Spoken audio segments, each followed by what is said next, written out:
అతిశయించే వారు మనుషులు చాలా మంది ఉంటారు. ఇది నా వల్ల కలిగింది అని అతిశయిస్తూ ఉంటారు.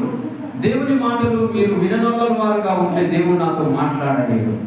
కాబట్టి దేవుని మాటలు విని ఆ విన్న వాక్యానుసారంగా మనం ప్రవర్తించినప్పుడు దేవుడు మనల్ని ఆత్మస్వరూపుడిగా మనల్ని మార్చుకుంటాడు. లేకపోతే దేవుని క్రియలు మన యందు కార్యసిద్ధి కలగచేయబడదు.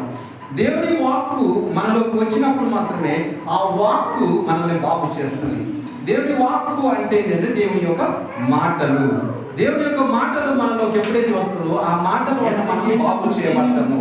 కుటుంబ జీవితం బాగు చేయబడుతుంది, వ్యక్తిగత జీవితం బాగు చేయబడుతుంది. మన పని పాటలు కూడా అన్ని కూడా సక్రమంగా సరి చేయబడతాయి. హల్లెలూయా. కాబట్టి దేవుని వాక్కును మనం వినాలి అనే ఆసక్తి మనకు ఉండాలి. ఆసక్తిని గల ప్రాణమును దేవుడు ఏం చేస్తాడంటాడు? తృప్తిపరుస్తాడు. ఆసక్తి లేకపోతే మనకు తృప్తి ఉండదు. మనం ఏదైతే గత కాలంలో మనం ఏ పనులు అయితే చేసినామో ఆ పనులే మనం తిరిగి చేయటకు మన శరీరము మన మనస్సు ఆతృతపడి అటు పరిగెడుతూ ఉంటుంది. కాబట్టి మనం గత కాలంలో జరిగించినటువంటి దేవునికి అవిధేయమైనటువంటి క్రియలు జరిగించకుండా ఉండాలి అంటే మనము ఇంకా విధేయత గలమైన దేవుని చిత్తానుసారమైన క్రియలు మనం జరిగించబడాలి అంటే మనం దేవుని వాక్యంను మనం ఏం చేయాలి? మనలోకి చేర్చుకోవాలి. హల్లెలూయా. కాబట్టి దేవుని మాటలు మనలోకి వచ్చినప్పుడే మనం తిరిగి కుక్క తన వాంతికి తిరిగి తిన్నట్లుగా మనం తిరిగి పాత జీవితంలోకి మనం వెళ్ళాలి. హల్లెలూయా. కాబట్టి మనం అలాంటి పరిస్థితుల్లో మనం లేకున్నట్లు మనము ఈ యొక్క నిత్య నూతనమైన వాక్యమును మన అంతరంగంలోకి చేర్చుకున్నప్పుడు మనం ఇంకా నూతనంగా మనం మార్చబడతాం. మన జీవితం, వ్యక్తిగత జీవితం మార్చబడుతుంది. అనేకులకు మనం ఏం చేయబడతాం? ఆశీర్వాదకరంగా ఉంటాం.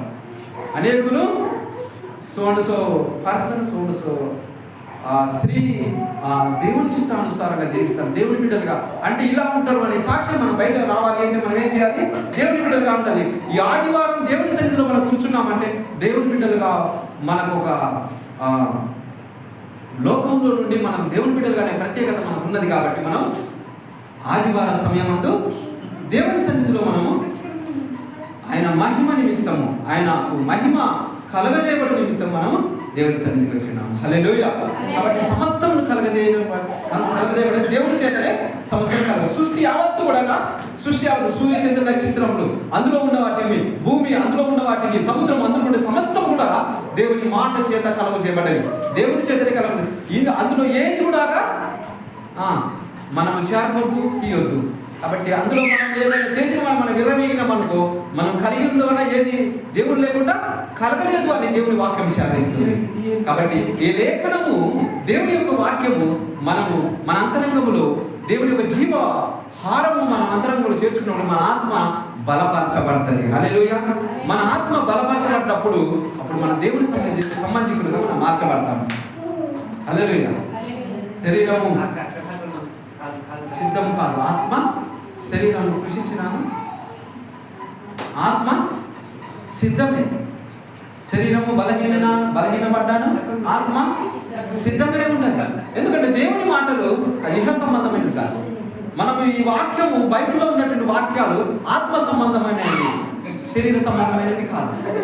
మనం శరీర సంబంధికులుగా ఈ వాక్యములు వినాలి అంటే ఈ వాక్యం మీ అంతరంగంలోకి రావు. మీ హృదయం అనే పలక మీద రాయబడవు. ఎవరు రాస్తారు మీ హృదయం అనే పలకల మీద అంటే ఆత్మ దేవుడే మీ హృదయం అనే పలకల మీద దేవుడే రాస్తాడు. ఆయనకి ఆత్మలకు ఈ గోడలడ్డ, ఈ శరీరం అడ్డ ఏదైనా అడ్డుంటుందా? ఇప్పుడు మీరు దేహం సినిమా తెలుసుంటారు కదా, దేహాలు ఈ గోడలను విడిచి అడ్డిపోతారు, అంతేనా కదా? మనకు మాకు తెలుసు. హల్లెలూయా.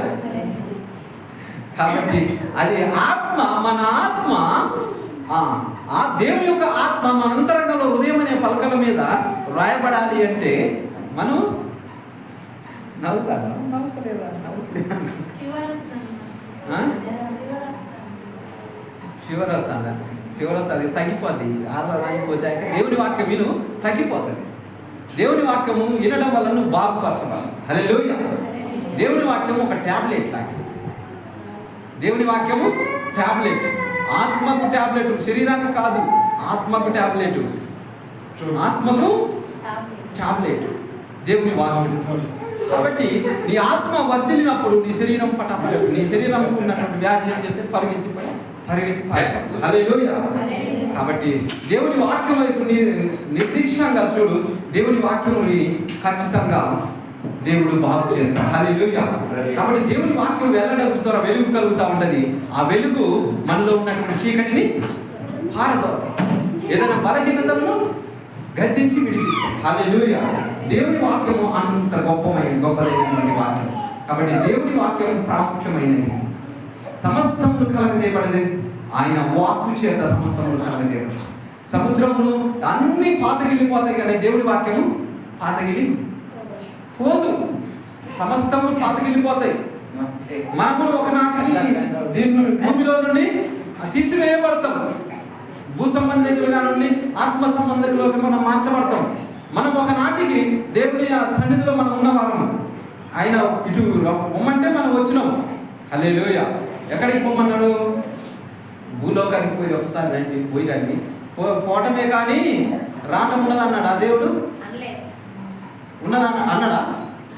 పోవటమే కానీ రావటం లేదన్నాడా?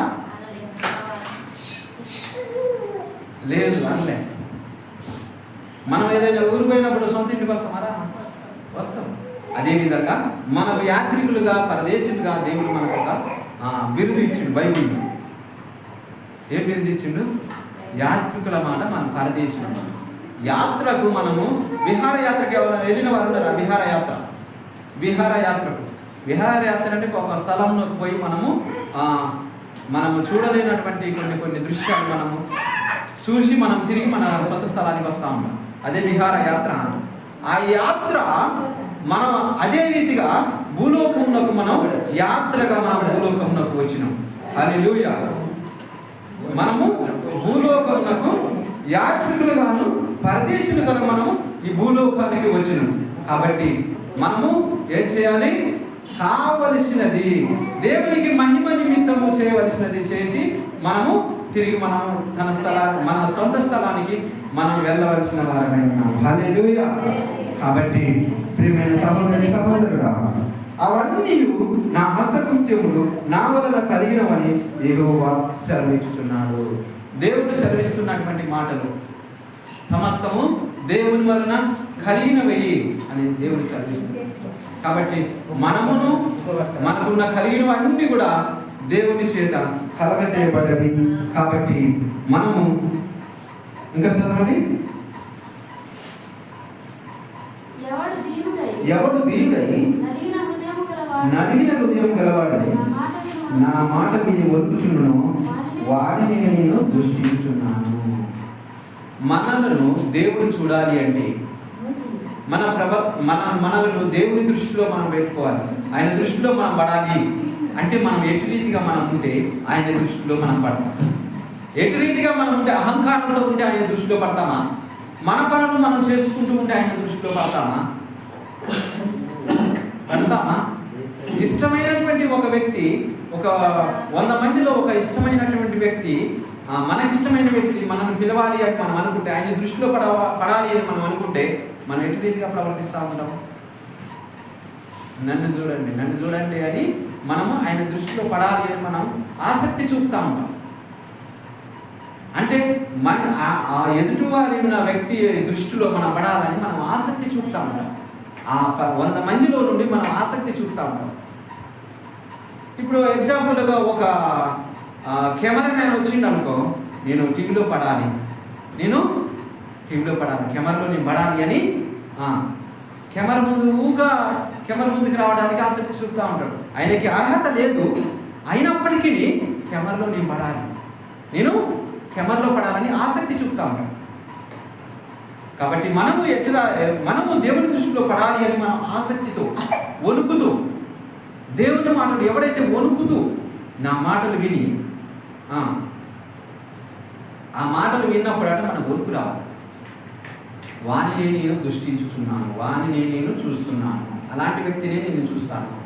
అహంకారంతోనే వ్యక్తిగతంగా నాకు అన్ని తెలుసు అనే వ్యక్తిని దేవుడు చూడండి. ఇంకా నేర్చుకోవాలి, ఇంకా దేవుడిలో నేర్చుకోవాలి, ఇంకా దేవుళ్ళు ఎదగాలి. ఆ దినములు దేవుడు సమీపిస్తున్నాడు మనకు. మనం జీవించడానికి, మనం జీవించడానికి ఆ దినం సమయిస్తాను. ఒక దినము దేవుడి దినాన్ని దేవునికి అప్పగించాలి. దేవుని దినాన్ని దేవునికి అప్పగించినప్పుడు దేవుడు మహిమపరచబడతాడు. మనకి ఏమొస్తాయి? ఆశీర్వాదాలు వస్తాయి. మనకు ఆశీర్వాదాలు వస్తాయి. మనము వెలిగింపబడతాం. ఎక్కడ వెలిగింపబడతాం? దేవుని సన్నిధిలోనే మనం వెలిగింపబడతాం. మన ఆరిపోయిన దీపం ఎక్కడ వెలిగింపబడుతుంది అంటే దేవుని సన్నిధిలోనే ఆరిపోయినటువంటి దీపం వెలిగింపబడుతుంది. కాబట్టి మన ఆరిపోయిన స్థితిలో మనం ఉన్నామేమో ఒకసారి మనం పరిశీలించుకొని మనం వెలిగించబడినట్లుగా వాక్యములు మనం వినాలి. వెలిగించబడిన వాక్యమే మనల్ని వెలిగిస్తుంది. వాక్యము అగ్ని వంటిది, శుద్ధి వంటిది, బండను బద్దలు చేయు శుద్ధి వంటిది. కాబట్టి అగ్ని మాత్రమే వెలిగిస్తుంది. అగ్ని మాత్రమే వెలిగిస్తుంది. హల్లెలూయా చెప్పండి. హల్లెలూయా. వాక్యము అగ్ని వంటిది. అగ్ని మాత్రమే వెలిగిస్తుంది. వెలిగించబడిన వారము మనము ఈ లోకంలో మనం జీవించాలి. హల్లెలూయా. వెలిగించబడ్డ వారికి మాత్రమే మనం జీవించాలి. కొండ మీద ఉన్నటువంటి పట్టణం ఎవరికి మరుగై ఉండనేరదు. కాబట్టి మనం ఎలా ఉండాలి? కొండ మీద ఉన్నటువంటి పట్టణం లాగా మనం ఉండాలి. అందరూ చూస్తూనే ఉంటారు. ప్రతి ఒక్కరు చూస్తూ ఉంటారు ఆ పట్టణాన్ని. మేడుకుంటే గ్రామంలో టవర్ అందరికీ కనపడతా ఉంటారు.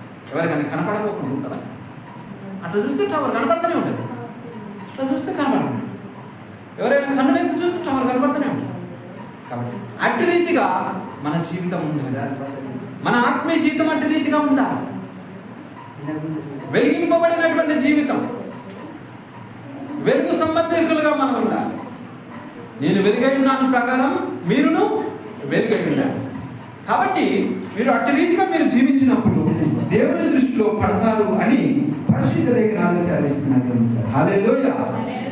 కాబట్టి ప్రియమైన సహోదరుడా, దేవునికి మహిమకరంగా మనం జీవించాలి అంటే ఆయన దృష్టిలో ఉన్నవారు మాత్రమే ఆయనకు మహిమకరంగా జీవిస్తారు.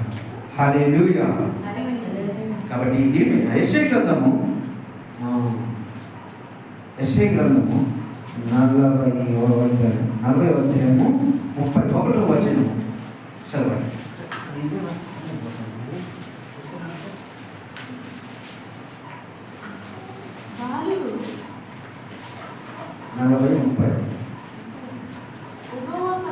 యెహోవా కొరకు ఎదురు చూచువారు నూతన బలము పొందుదురు. హల్లెలూయా. యెహోవా కొరకు ఎదురు చూడాలి. మనము నూతన బలం మనం పొందుకోవాలంటే ఎవరి కోసం ఎదురు చూడాలి? మనం దేవుని కోసం ఎదురు చూడాలి. దేవుని వైపు చూడాలి. భూదిగంతపు నివాసులారా నా వైపు చూసి రక్షణ పొందని అని. దేవుని వైపు చూసి మనం రక్షణ పొందాలి. దేవుడు ఎలాంటి వాడు? దేవుడు ఎలాంటి వాడు? దేవుడు ఎలాంటి స్వభావం గలవాడు? దేవుడు ఆయన లక్షణాలు ఏమిటి? యేసు ప్రభు ఈ లోకం నాకు వచ్చినప్పుడు ఏ విధంగా జీవించింది? ఏ విధమైనటువంటి జీవితం మనకు కనపరిచింది? ఏ విధమైనటువంటి జీవితమును బైబిల్ లేఖనాల్లో రాయబడి ఉంది. దేవుని యొక్క జీవితం, దేవుని యొక్క జీవితము ఆ మాదిరి దేవుడు మనకు కనపరిచిండు, మనకు చూపెట్టాడు. ఆ మాదిరిని చూసి మనము రక్షణ పొందాలి. ఊరికినే రక్షణ పొందమని ఎవరు చెప్పినా మీరు వినదు. ఆ మాదిరిని యేసు ప్రభు ఎలాంటి దేవుడు చూసి మీరు రక్షణ పొందాలి. అడ్డంగా మీరు రక్షణ పొందినట్టు 4 రోజులు ఉంటారు, పోయి మళ్ళీ ఎక్కడ దూకుతారు? సముద్రంలో దూకుతారు. సముద్రం అంటే లోకం. ఆ లోకంలో దూకుతారు. ఈదుతా ఉంటారు, ఊపిరి పోతా ఉంటారు, ఈదుతూనే ఊపిరి ఒక సైడ్ కొట్టి మిట్టలాడుతూనే ఉంటుంది, ఈదుతూనే ఉంటారు. ఎంత ఈదినా ఒడ్డుకు తేల్తారా? సహాయం కోరాలి. దేవుని సహాయం ఎవరైతే కోరుతారో వారు అందులో నుండి బయటకు వస్తారు. తాగుబోతు అనే సముద్రం ఒకటి, అందులో పడ్డ వారు బయటికి రారు. అది ఎంత సమ్మగా ఉంటుందో, ఎంత హాయిగా ఉంటుందో. ఇంకా చెడు మాటలనే సముద్రం ఉన్నది. చెడు మాటలు ఒకరి మాటలు ఒకరు చెప్తా ఉంటే ఎంత హాయిగా ఉంటుందో.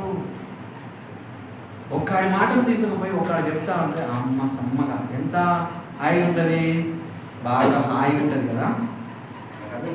కానీ వారు కుళ్ళిపోతారన్న విషయం మర్చిపోతారు. వారు కుళ్ళు గల వారు మాత్రమే, వారు చెదబట్టిన వారు మాత్రమే, వారు ఆత్మానుసారంగా వారు కుళ్ళు బట్టి ఉన్నారు కాబట్టి మాత్రమే వారు ఒకరి మాటలు ఒకరికి చెప్తారు. అలాంటి మాటలు చెప్పిన వరద ఎవరి మాటలు చెప్తే, ఎవరు మాట్లాడితే వారి పనులే పులుస్తాయి. విన్నారు కదా? ఎవరు నవ్వుతే వారి పనులే కనపడదు, నవ్విన వారి పనులే కనపడదు, నవ్వని వారి కనపడదు.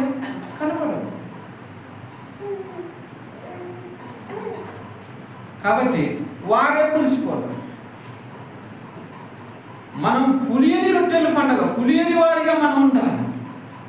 దేవుడు ఎలా ఉన్నామంటాడు? పులియని వారిగా. పులిసిన వాడు ఒకడున్నాడు, ఇంతమందిలో ఒకడు పులిసిన వాడు ఉంటే కథ మొత్తం పులిసిపోతాడు. గంపెడు పిండిలో ముద్ద పుల్లటి ముద్ద వేసినాం అనుకో, ఆ పిండి ముద్ద పుల్లటి చేసినాం అనుకో, పిండి అంతా ఖరాబ్ అయిపోతుంది. దేవుడు ప్రతి మాట కూడా ఉపమాన రీతిగా మన విశ్వాసంలో ఏ విధంగా బలపడాలో, ఈ లోకంలో విశ్వాస సంఘములో దేవుని యొక్క కుటుంబంలో ఎటు రీతిగా ఉండాలో ప్రతి మాట కూడా దేవుని లేఖనాల నుండి మనము నేర్చుకోవాలి. హల్లెలూయా. కాబట్టి దేవుని యొక్క బిడ్డలారా, మన విశ్వాస జీవితంలో మనం ఎదగాలి అంటే దేవుని మాటలు నిత్యం మనము అంతరంగంలోకి చేర్చుకుంటూనే ఉండాలి. హల్లెలూయా. అనుదినము దేవుని వాక్యమును మనం వినాలి. అనుదినం దేవుని యొక్క గడప యొక్క మనము వినుటకు కూర్చోవాలి. అనుదిన దేవుని వాక్యమును మనం విని ఆ వాక్యానుసారంగా మనం ప్రవర్తించిన వారిగా మనం ఉన్నప్పుడు దేవుడు మనలను వెలిగించిన వారి లెక్కలోకి తీర్చుకొని పిలువబడిన వారి లెక్కలోను, ఏర్పరచబడిన వారి లెక్కలోను, నమ్మకమైన వారి లెక్కలోను చేర్చుకుంటాడు దేవుడు. హల్లెలూయా. కాబట్టి నమ్మకమైన వారికి మెండైన దీవెనలు, దేవుని యొద్ద నుండి దీవెనలు కావాలంటే మనం ఎలా ఉండాలి? నమ్మకంగా ఉండాలి. హల్లెలూయా. అసెంబ్లీలో ఒక పథకాన్ని ఏం చేస్తాడు? ముఖ్యమంత్రి రిలీజ్ చేస్తాడు. ముఖ్యమంత్రి అసెంబ్లీలో ఒక పథకాన్ని రిలీజ్ చేయగానే రాష్ట్రం అంతా అది అర్హులైన వారికి ఆ పథకం చేర్చబడుతుంది. హల్లెలూయా. కాబట్టి మనకు అర్హత గల వారిగా మనం ఉన్నప్పుడు ఆ పరలోకంలో రిలీజ్ అయినటువంటి మనకు రిలీజ్ అయినటువంటిది అర్హత గల వారి వద్దకే వస్తుంది. అంతేనా కదా? అర్హత లేని వారి వద్దకు రాదు. పరలోకంలో దేవుడు మనకు దూతనిచ్చి పంపిస్తాడు. దూతకిచ్చి మన సమాచారం పంపిస్తే మనం ఎలా ఉన్నాం? అర్హత కలిగి ఉన్నప్పుడు మాత్రమే మీ దగ్గరకు వస్తుంది, లేకపోతే ఆ జవాబు రాదు. ఎంత మొరపెట్టినా మీకు ఇది లోపం ఉన్నది, ఇది సరి చేసుకోండి. ఇప్పుడు ఏమంటారు? అకౌంట్లో డబ్బులు పడతానంటే మీకు అకౌంట్లో ఏదో ప్రాబ్లం ఉన్నది, సరి చేసుకోండి అంటారా కదా? మీ అకౌంట్లో ఏదో టెక్నికల్గా ప్రాబ్లం ఉంది, అకౌంట్లో డబ్బులు పడతలేదు, మీ ప్రాబ్లం ఉన్నది, సరి చేసుకోండి. మీ ఆత్మీయ జీవితంలో ఏదో ప్రాబ్లం ఉన్నది కాబట్టి మీరు దాన్ని సరి చేసుకుంటే దేవుని యొద్ద నుండి వచ్చి ఆశీర్వాదములు పొందుకుంటారు. హల్లెలూయా. మీ ఆత్మానుసారంగా దేవుని యొద్ద నుండి ఆశీర్వాదాలు పొందుకోలేకపోతున్నాము అంటే మనం ఖచ్చితంగా సరి చేయవలసినవి ఏవో ఉన్నాయి, మనం సెట్ చేసుకోవాల్సినవి ఏవో ఉన్నాయి. కాబట్టి మనం మెండైనటువంటి దీవెనలు, గొప్ప గొప్ప దీవెనలు మనం పొందుకోలేకపోతున్నాము. హల్లెలూయా. కాబట్టి దేవుని యొక్క వాక్యమును మనం విని గ్రహించి ఆ వాక్యానుసారంగా మనం ప్రవర్తించిన వారిగా మనం ఉన్నప్పుడు దేవుని యొద్ద నుండి వచ్చు ఆశీర్వాదాలు మనం పొందుకుంటాము. ఆయన దృష్టిలో ఉన్న వారికి ఆయన ఆశీర్వాదాలు ఇస్తాడు. హల్లెలూయా. దేవుని వాక్యమును విని మనము విన్న వాక్యానుసారం మనం ప్రవర్తించే వారిగా ఉండాలి. యాకోబు రాసిన 1:20 వచనంలో ఉంటుంది. హల్లెలూయా. కాబట్టి చదవకండి. మరొక వాక్యాన్ని మనం ధ్యానం చేసుకుందాము. చదవండి. యెహోవా కొరకు ఎదురు చూచువారు నూతన బలము పొందుదురు. నూతన బలము రావాలి. మనము ఇంకా ఆయుష్ మనకు పొడిగించబడుతుంది. హిజ్కియా ఆయుష్ 15 సంవత్సరాలు పొడిగింపబడ్డది. హిజ్కియా ఆయుష్ ఎన్ని సంవత్సరాలు పొడిగించబడ్డది? 15 సంవత్సరాలు. ఈ లోకంలో ఏదైనా ఉందా ఆయుష్ పొడిగించేది? ఏమైనా హాస్పిటల్లో ఉన్నదా ఆయుష్ పొడిగించేది? ఎక్కడైనా ఉన్నదా? లేదు, ఎక్కడ లేదు. దేవుని బిడ్డ ఆయుష్ పొడిగించేది ఎక్కడ లేదు. దేవుడు మాత్రమే ఆయుష్ పొడిగిస్తాడు. ఆయుష్ దేవుడు మాత్రమే పొడిగిస్తాడు.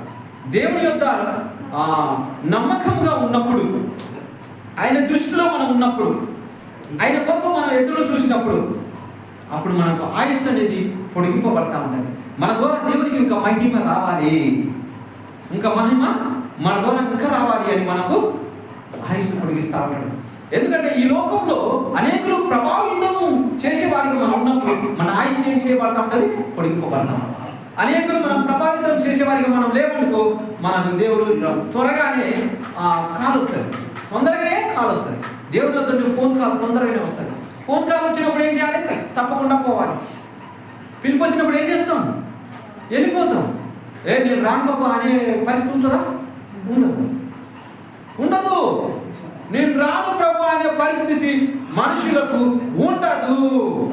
తప్పకుండా పోవటమే, శరీరాన్ని విడిచి పోవటమే. ఆయనది. అది నీలో ఉన్న జీవం ఎవరిది?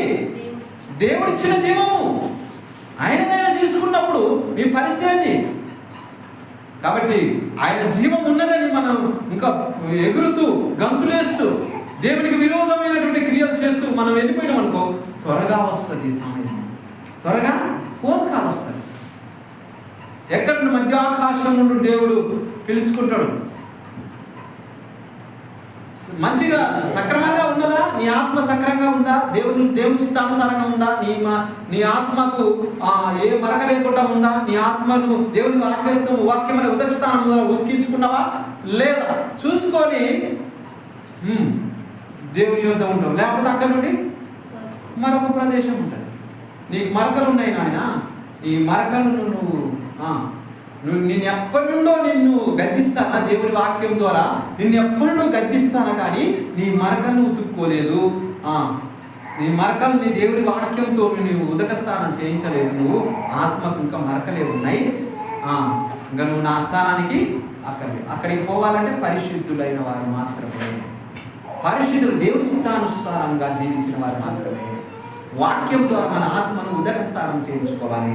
అట్టి రీతిగా ఉన్న వారికి మాత్రమే పరలోక రాజ్యంలో స్థలం ఉన్నది. హల్లెలూయా. కాబట్టి మనం పరలోక రాజ్యం పోవాలంటే ఖచ్చితంగా దేవుని చిత్తానుసారంగా ఆయన దృష్టిలో ఉండాలి. నిత్య నూతనమైనటువంటి వాక్యము విని వాక్యానుసారం మనం ప్రవర్తించిన వారిని ఉండాలి.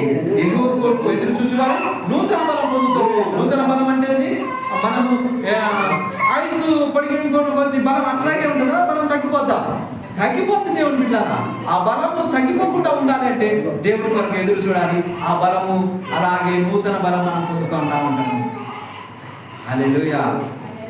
కాబట్టి పక్షిరాజు వారు పక్షిరాజు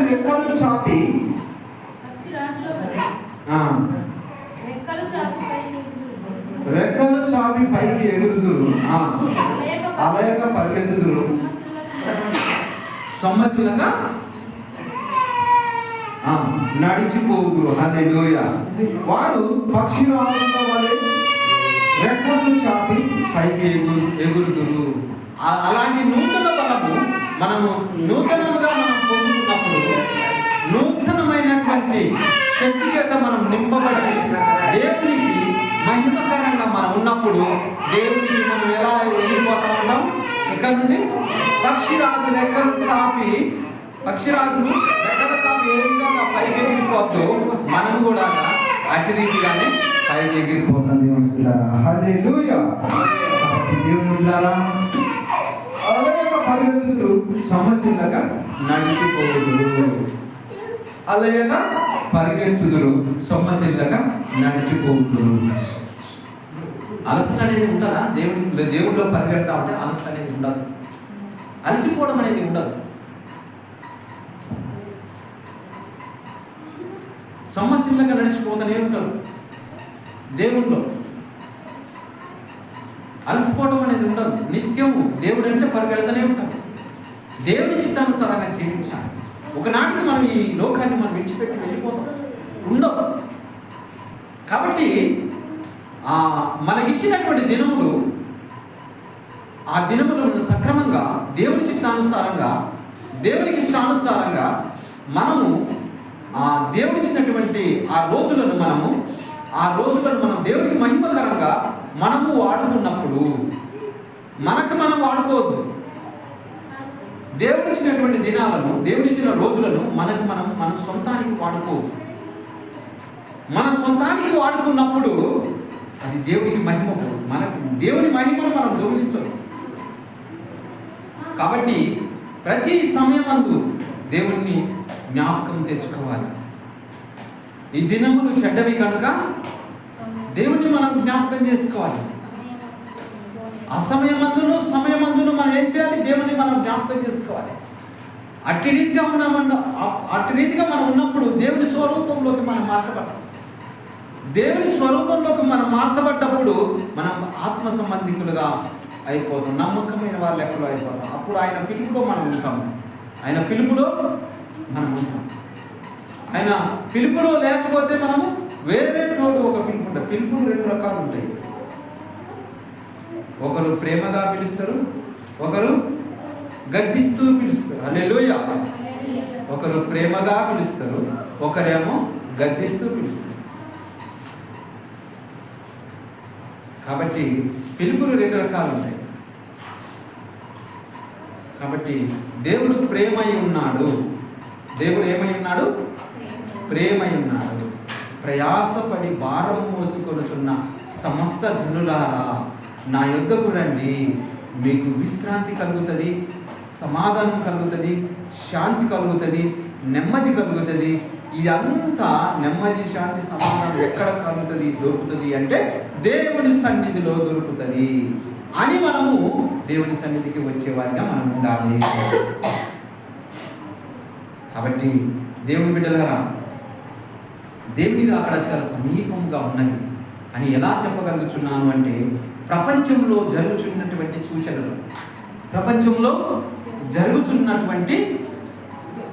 సూచనలు ప్రళయం రాబోతుంది, లోకానికి ప్రళయము రాబోతుంది. కాబట్టి సముద్ర అంతర్గర్భంలో ఉన్నటువంటి కొన్ని లోకము చూడనటువంటి చేపలు బయటకు వస్తున్నాయి.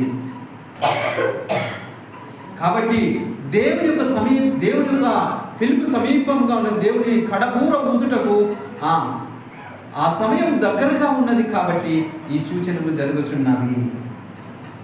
కాబట్టి అమెరికా యునెస్కోలో ఒక చేప బయటకు వచ్చింది సముద్ర అంతర్భాగంలో నుండి. ఆ చేప సూచన ఏమిటంటే అది వచ్చినప్పుడు సముద్ర అంతర్భాగంలో ఏదో ప్రళయం జరుగుతూ ఉంటే బయటకు వచ్చేస్తారు, అక్కడ ఉండదు. అది ఎప్పటికెక్కడ ఉండేది? సముద్రం కొన్ని కిలోమీటర్ల దూరంలో ఉండేది. సముద్రం సూర్య రశ్మి తాకని ప్రదేశంలో ఉంటుంది. ఆ చేప అక్కడ ఉండేది బయటకు వచ్చింది. లోపల నీళ్ళని వేసిపెట్టినా కానీ పోట్లే, అరుదైనటువంటి చేప. కాబట్టి ఆ చేప బయటకు వచ్చటం వలన కొన్ని సూచనలు జరిగినాయి. జపాన్లో భూకంపం, సునామీ వచ్చింది. ఆ చేప బయటకు వచ్చటం వలన 4-5 చేపలు తీర ప్రాంతానికి వచ్చినాయి. అప్పుడు 2011లో జరిగినటువంటి సునామీ భూకంపం జపాన్ 4-5 చేపలు బయటకు వచ్చినాయి, తీర ప్రాంతానికి వచ్చినప్పుడు ఏదో అనుకున్నారు. కానీ అవి వచ్చిన కొన్ని రోజులకి ఏమొచ్చింది? సునామీ వచ్చింది. కొన్ని వేల మంది చనిపోయింది. సముద్రము అలా కొన్ని మీటర్ల నుండి పట్టణం మీదకి వచ్చేస్తుంది. అందులో చచ్చిపోయారు. అలాంటి ప్రళయం, సముద్రంలో భూకంపం వచ్చే సునామీ వస్తాయి. అరుదైనటువంటి చేప ఈ మధ్యలోనే వచ్చి సోషల్ మీడియాలో చక్కర్లు కొడుతుంది. ఆ చేప విషయం లేవియథాన్ అనే ఒక అదృశ్యమైనటువంటి జీవి, మనం చూడనటువంటి జీవి ఉన్నది, సముద్ర గర్భంలో ఉన్నది. అది ఒకసారి తోక ఇట్లంటే ఈ భూమి అంతా సముద్రము ఈ 75 పాళ్ళు ఉన్నాయి. ఎంత ఉందన్న భూమి మీద? సముద్రము 75 పాళ్ళు సముద్రం ఉన్నది. ఆ 25 పాలే భూమి ఉన్నది. కాబట్టి ఆ నీళ్ళల్లో ఉన్నటువంటి అరుదైనటువంటి జీవి దేవుని చేత కలగజేయబడిన లేవియతాన్ అనే జీవి నీళ్ళల్లో ఉన్నది. ప్రకటన గ్రంథంలో ఉంటుంది, 5వ అధ్యాయంలో ఉంటుంది. బైబిల్లో రాయబడ్డాయి అన్ని కూడా ఇప్పుడు బయటకు వస్తాము. కాబట్టి బైబిల్లో ఉన్నాయి అన్ని కూడా లోకానికి తెలియపరచబడుతున్నాయి. కాబట్టి అందరు కూడా దేవుని సన్నిధికి వస్తున్నారు. ఎక్కడికి వస్తున్నారు?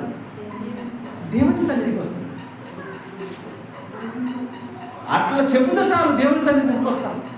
రాత్రి పోయినటువంటి ప్రార్థనకు దేవుని సన్నిధికి ఎట్లా వచ్చిందంటే గుమ్ము కూడా వచ్చింది. అసలు ఎంత అద్భుతంగా జరిగిందంటే గొప్పగా జరిగింది. అటువంటి మారుమూల ప్రాంతాల్లో మంత్రగారులు చిత్రగారు ఉన్న కాడ అట్లా జరిగింది. అద్భుతంగా జరుగుతాయి. వాళ్ళేమి మంత్రగాలు ఏం చేస్తలేదు, ఎవరు ఏం చేస్తలేదు, నల్లగా మార్చుకుంటూ తిరిగిటోలే ఇక. కాబట్టి దేవుని బిడ్డలారా, దేవుని రాకడ సమీపంగా సూచనలు మనకి లోకానికి సోషల్ మీడియా ద్వారా అనేకులకు తెలియపరచబడతాయి. అందరూ కూడా నమ్ముకుంటారు బైబిల్ సన్నిధికి వస్తాను అందరూ కూడా. ఎందుకు అంటే దేవుడే, యేసు ప్రభువే నిజమైన దేవుడు. ఆయన ఎందే లోకము ఇటు రీతిగా ప్రకృతి అంతా కూడా ఆయన వైపే చూస్తుంది. కానీ మనుషులే చూస్తలేదు. అన్నీ కూడా చూస్తానే దేవుని వైపు, కానీ మనుషులు మాత్రం దేవుని వైపు చూస్తలేదు. ప్రకృతి అంతా ఎవరి వైపు చూస్తుంది? దేవుని బిడ్డల వైపు చూస్తారు. దేవుని బిడ్డలు ప్రార్థన చేయడం వలన ప్రకృతి ఇటు రీతిగా నిల్వ చేయబడి ఉంటుందని ప్రకృతికి తెలుసు. ఆయనకు మహిమ దేవుని బిడ్డ అంటే మనుషుల ద్వారా, అంటే దేవుణ్ణి నమ్మిన వారి ద్వారా దేవునికి మహిమ పోయినప్పుడు దేవుడు ఏం చేస్తాడు? కూల్ అవుతాం. ఇంకా ఏమైతా ఉంటాడు? ప్రేమామయుడు. కాబట్టి ఆయన కృప నిలిచి ఉండుటకు, భూమి మీద ఆయన కృప నిలిచి ఉండుటకు ఆయన ప్రేమ గల దేవుడు. కాబట్టి ఆయన కృప ఇంకా దీర్ఘశాంతము మన మీద ఉన్న దేవుని బిడ్డ. హల్లెలూయా. కాబట్టి దేవుని రాకడ సమీపంగా ఉన్నది. సూచక క్రియలు ప్రపంచానికి తెలియపరచబడుతున్నాయి. కాబట్టి